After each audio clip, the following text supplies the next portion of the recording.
New revelations regarding the 2020 U.S. presidential election have emerged. How will they impact Donald Trump's re-election campaign?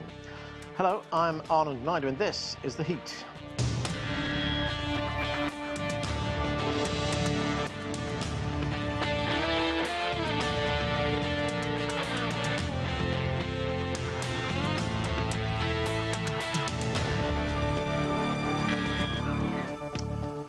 Former U.S. President Donald Trump and his aide, Walt Nauta, plead not guilty to new charges in the classified documents case.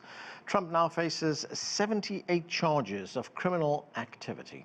Meanwhile, a secret memo allegedly strategizing ways to invalidate the 2020 presidential election has surfaced.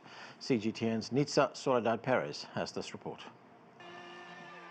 A busy legal schedule for former U.S. President Donald Trump and his associates this week. On Thursday at a Florida court, the former president's valet, Walt Nauta, pleaded not guilty to new criminal charges in the case involving mishandling of classified documents. Trump himself did not appear in court, but had his attorney plead not guilty to new charges on his behalf. Meanwhile, Carlos de Oliveira, the property manager of the Mar-a-Lago resort where the alleged crime of obstructing justice took place, did appear in court. But his arraignment was postponed yet again because he hasn't been able to secure a Florida lawyer. Both of Trump's employees face multiple charges related to the unlawful retention of documents and alleged actions taken to hide them from the Department of Justice. On Friday, Trump's lawyers are due to make an appearance in Washington related to prosecutors' request to secure a protective order in the case regarding Trump's alleged attempt to overturn the 2020 election.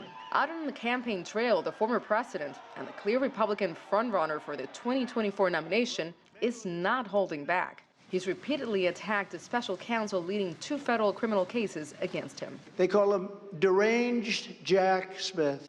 In New Hampshire, the former president pushed back against special counsel Jack Smith's concerns. Trump may reveal evidence collected during the investigation, prompting his request for a protective order. I will talk about it. I will. They're not taking away my First Amendment right. Despite his increasing legal challenges, there are no signs Trump is losing the support of his loyal base. I think every time he's indicted, he gets stronger and stronger. I feel we have a two-tiered system, and we need to go back to a one-tiered system. And it's widely expected that one more indictment is on the way. A U.S. district attorney in the state of Georgia has promised she'll wrap up her investigation into Trump's alleged efforts to overturn his 2020 laws in that state by month's end. A local media report suggests she may present her case to a grand jury next week. Trump himself says he too is expecting that fourth indictment to come down next week. Soledad Perez, CGTN, Miami. To discuss this and more, let's bring in our guests. Joining us from New York, Brian Becker is the Executive Director of the Answer Coalition. Here in Washington, D.C., Rina Shah is a political analyst and current affairs commentator. We also have Joseph Williams. He is a former senior editor at U.S. News and World Report. And joining us from Georgia, Bill Crane is a political analyst and columnist. Welcome to all of you. Bill Crane, as we've been reporting, former President Donald Trump facing dozens of charges. Now there's a document that's emerged which says that Trump allegedly tried to subvert the electoral college process by trying to install fake electors. How damaging are these latest revelations for him? Well, the revelation is only that the document proves that the president might have been involved in the plan itself. But we know that there were 6 states where there was an apparatus, whether it was run by the president's campaign or staff or directed even out of the White House, to have people present partisan loyalists on the Republican side, that they were electors in the same number. For your viewers in Eastern Asia, the Electoral College is basically comprised of the same number of people that are in the U.S. Congress on the House side. So a state like Georgia, who has 14 members in the U.S. House, has 14 electors. It is actually the electors, based on the popular vote results in each state, who cast their ballots in the Electoral College the first Monday in January to confirm the presidential election unofficial results and name the next president of the United States. So there were 6 states where alternate panels were appointed and were going to be ready to cast ballots for Donald Trump if they could change the outcome in those states. And just to be clear, Bill, these electors in each state are certified by the state?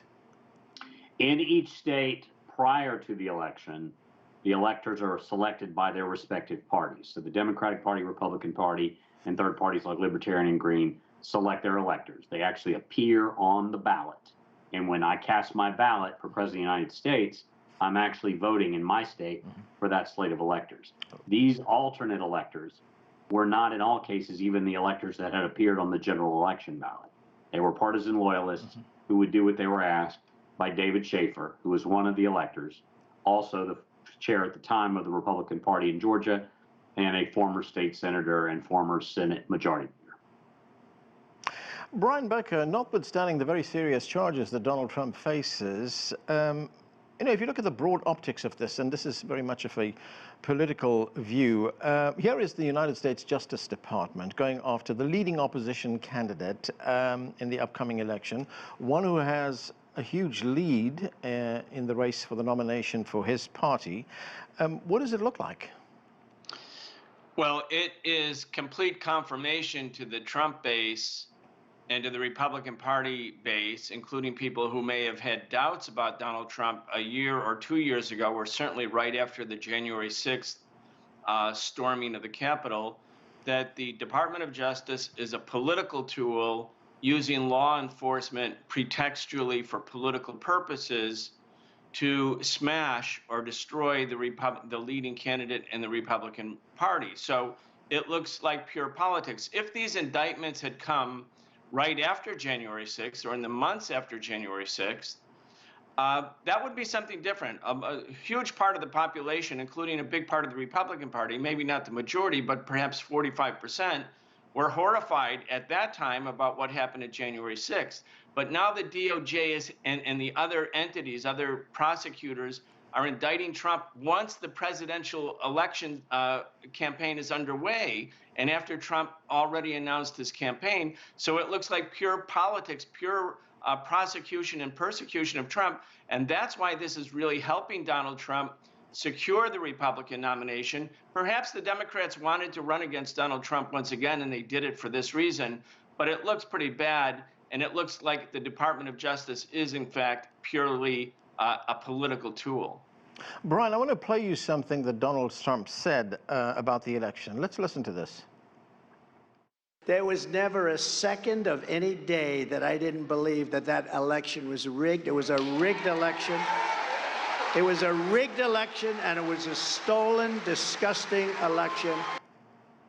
So, Brian, much of the debate around these cases are about free speech rights, the United States First Amendment. I mean, can he be prosecuted for saying things like that?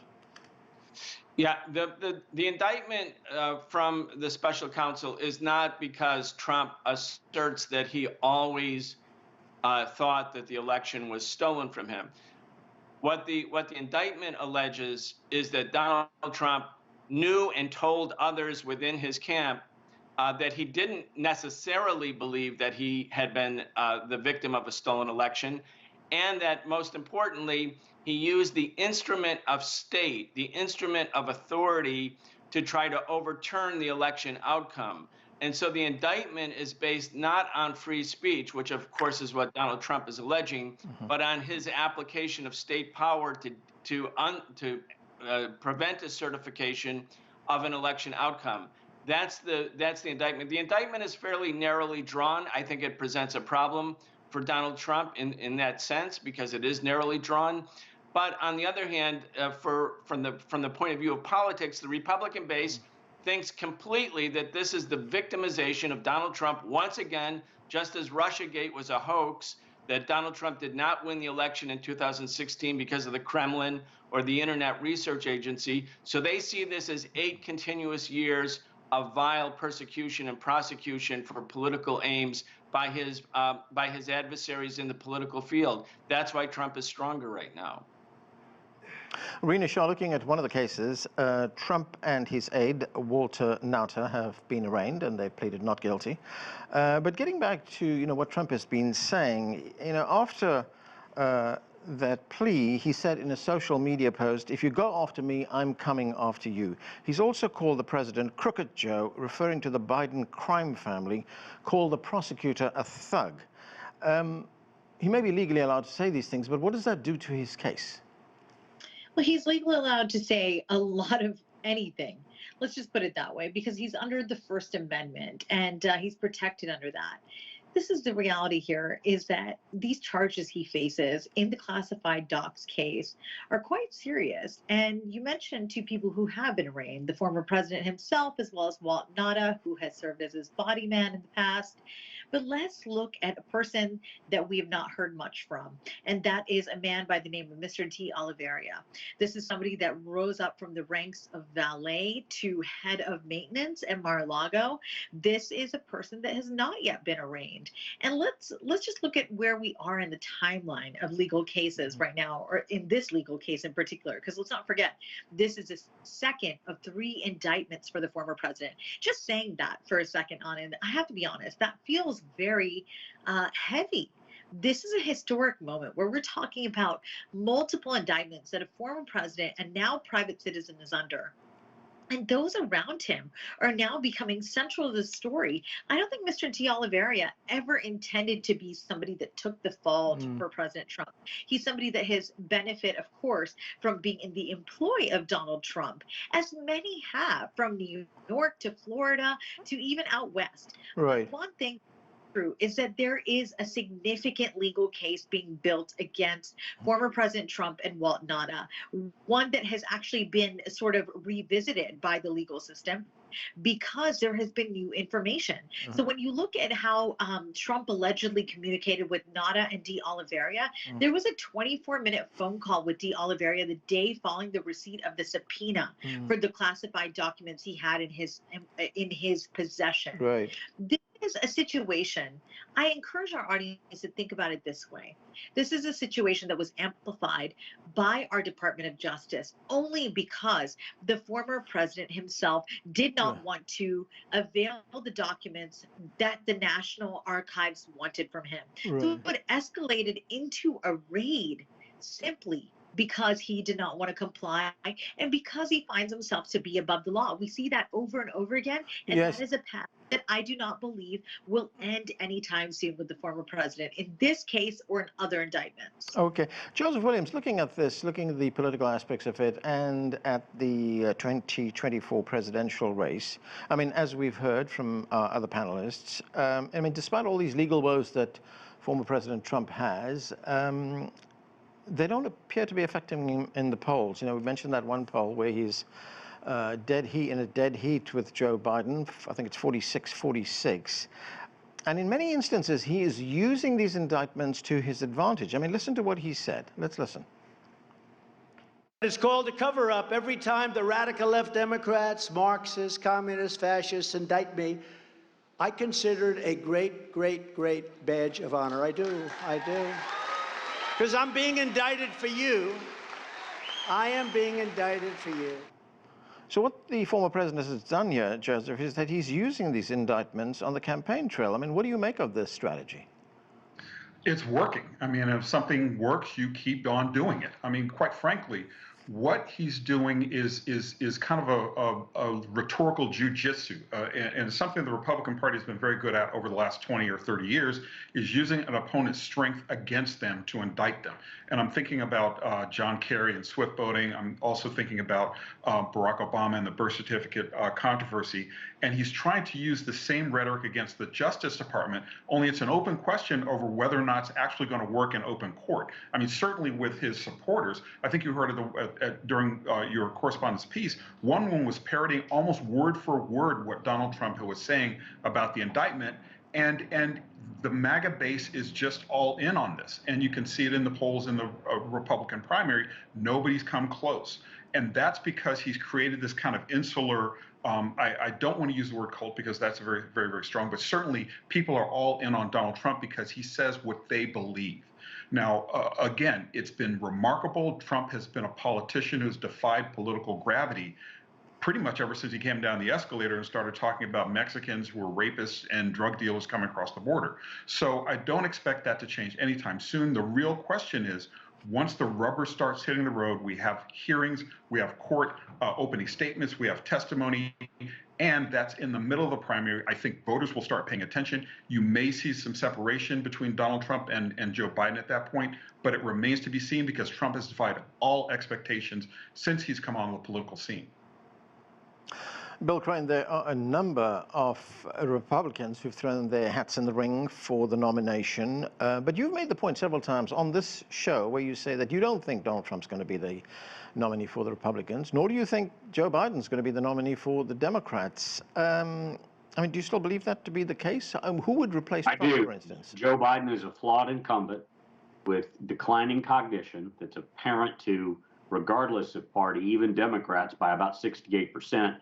In the most recent large 2 national polls, Democrats would prefer a different nominee than Joe Biden. Now, that doesn't mean he's going to get a strong opponent, but they would like a new and fresh face. So you have a wounded incumbent, and as you say at the top of the show, a former president facing 78 different legal charges before the indictments we expect next week from the Fulton County District Attorney. And I will point out, in Georgia, we don't have political pardons, meaning the governor has no pardon authority. The U.S. president has no pardon authority of a Georgia statute. We have a board of pardons and paroles, which are staggered appointments by gubernatorial appointment for 10 years that are in place for a long period of time, isolated from the political process. So it may end up with half a dozen of the 11 Republican candidates saying they pardoned Donald Trump of all these charges, that the ones that stick are right here where I'm sitting in Atlanta, Georgia. Now, in the case of Trump, who would replace him? How would that happen? Well, I don't have the answer of who's the strongest candidate in the field. I think it's kind of a short list of about 5. Ron DeSantis, the governor of Florida, Nikki Haley, the former UN ambassador under Donald Trump, and the former governor of South Carolina, Tim Scott, a current senator in South Carolina, Mike Pence, and then fastest running up in the polls is a businessman who's a new and completely fresh face who's been popping up all over social media. Who's making some waves and is one of those who was first to say he would pardon Donald Trump. So in a field of announced 12 candidates, there's probably 5 that I think will be credible after we get through the Iowa caucuses. But when people start going into the ballot box or casting their absentee ballots here and elsewhere and looking at a general election with a potentially convicted felon running for president of the United States, I don't think they vote for it. Brian, of course, the Democrats have their candidate, Joe Biden, until something changes. But now we have other candidates who are entering the race as well, outside of the 2 traditional parties. One of those candidates is Cornel West. His candidacy has sparked a lot of anger on the part of Democrats who say that he's a spoiler. But this is how he responded to allegations that he poses a threat to Joe Biden. Let's listen to Cornel West. Well, it's a beautiful thing. It's a beautiful thing. No, man, that's what it means to be a servant of the people. You see, that Harriet Tubman was a threat to the white supremacist order. Frederick Douglass was a threat. That's why he put a bounty on his head. Ida B. Wells was a threat against lynching and American terrorism, Jim Crow. That's why they put a bounty on his head. Martin King, Fannie Lou Hamer, they were threats. And what does it mean to be a threat? What it means to be a threat is you calling into question an order that's predicated on too much suffering of precious everyday people. So, Brian, what does Cornel West's candidacy do to the 2024 race? Well, it's too early to tell, really, but the Democrats are treating Cornel West's candidacy really the way they treated Jill Stein's candidacy as some kind of existential threat and a form of thievery, as if anyone who is to the left of, I don't know, Mussolini has to be voting for the Democrats. That the idea that you could have a third-party candidate like Jill Stein, like Cornel West, like Ralph Nader, Gloria La Riva. I mean, a number of left-wing, progressive, anti-war socialist candidates run. They don't get many votes because they're excluded from the debates. It's very hard to get ballot access. The Democrats and Republicans have a monopoly on political power in all 50 states, and they determine the rules, and they're always preferential to the 2 parties and detrimental to third parties. And yet the Democrats are very worried because this is a close race. Joe Biden is an unpopular candidate. He can't put 2 sentences together. He has failed to deliver on his basic program that he came in 2021. He basically surrendered to Joe Manchin after endless negotiations with him behind closed doors. Young people, young black people and white people, Latino people, they're fed up with the Democratic Party. So Cornel West, if he gets 2% or 3%, could make all the difference in swing states. We know that the Democrats will probably win again the popular vote, as they have in all elections since 1988, with the exception of 2004. But the Electoral College, which is an anachronistic system based on the old slave system, favors the Republicans in this case. And so if Cornel West or the Party for Socialism and Liberation or any independent candidate gets some left-wing votes, it could make the difference. And so the Democrats, instead of trying to address the issues that Cornel West is talking about and speak to them and speak to the things that makes Cornel West and other third-party candidates on the left popular, they're basically just trying to tear him down and destroy him, as they did with Ralph Nader and with Jill Stein. I don't think it will play very well with young people in America who are really looking for change. Rina, we talk a lot about the details of the indictments against Donald Trump, about his court cases, about the race for the 2024 or the 2024 presidential race. But there seems to be something else happening in the country as well. There was a poll that was done by the Associated Press in conjunction with the NORC Center for Public Affairs Research, which seems to show that Americans are losing faith in the country's democracy. It showed that 47% of Americans believe Democrats are doing a bad job of upholding democracy. That figure is 56% for Republicans, and only 1 in 10 Americans give high ratings to the way in which democracy in this country is working. And it goes to the point that Brian just made, that young people especially are disillusioned with the way things are progressing right now. How do you explain this? Well, at this moment, let's look at where democracy stands on the world stage. Where there have been tremendous defenders of democracy from hemisphere to hemisphere. There's no doubt about it. When we look within these United States, we see a lot of Democrats talk about democracy all the time, in particularly post Donald Trump's presidency. There is a sense that democracy is important to not just preserve and protect, but to promote. And it has been here for a long time. In fact, this was a strain we saw within the Republican Party for quite some time.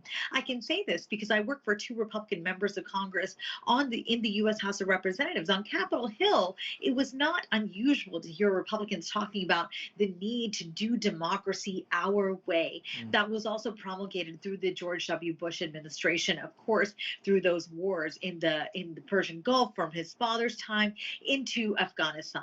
So here we sit in a most unusual time where we are seeing globally in 2019, according to Pew Research Center, there was a survey that said most people said 9 democratic rights and institutions tested were important.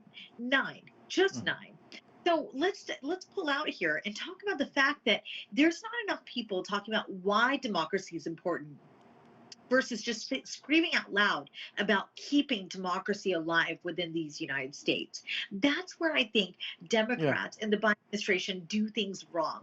I think where we stand at this moment in time in the lead up to the GOP primaries, where we're going to hear a great amount talked about what America's role is in the world. We should be cautious about how Gen Z approaches sort of the issues that plague our democracy now. A lot of those issues have to do with right to the, access to the ballot, right to vote, essentially, really basic issues. So there's a lot of work to be done here in these United States, and I don't think that either party's up to it. The numbers, frankly, don't really surprise me because and Gen Z have been trending this way for quite some time. Okay. Joseph Williams, there was an opinion piece in the New York Times written by Jack Goldsmith. He is a former deputy attorney general, served in the George W. Bush administration. He also served as general counsel at the Pentagon. He says the current cases against Trump will have far-reaching consequences. He says, and I'm quoting him here, there's no getting around the fact that the indictment comes from the Biden administration when Trump holds a formidable lead in the polls to secure the Republican Party nomination and is running neck and neck with Mr. Biden. He does go on to say that this could lead to tit-for-tat investigations by Republicans when it is the party in power. What are the risks of these prosecutions here? Could they become, could it really hurt the country in a political way? Well, I mean, the short answer is yeah. It absolutely could.